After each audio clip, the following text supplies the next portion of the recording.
Hello mga busog, ngayon ito na nga, kakain na tayo ng ampalaya, pampadagdag ng dugo at ng ating bagnet liempo. What are we waiting for?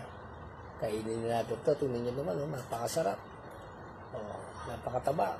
Tapos sasawsaw mo na dito sa suka. Sasawsaw mo sa suka, ayan na, matulog-tulog pa sabay. Sabay ito. Ito, sarap. Ang samahan mo yung ampalaya. Crunchy yung yung liempo. Sarap din yung ng ampalaya. Tama lang yung kanyang pait. At saka maganda dito, may naligaw pa na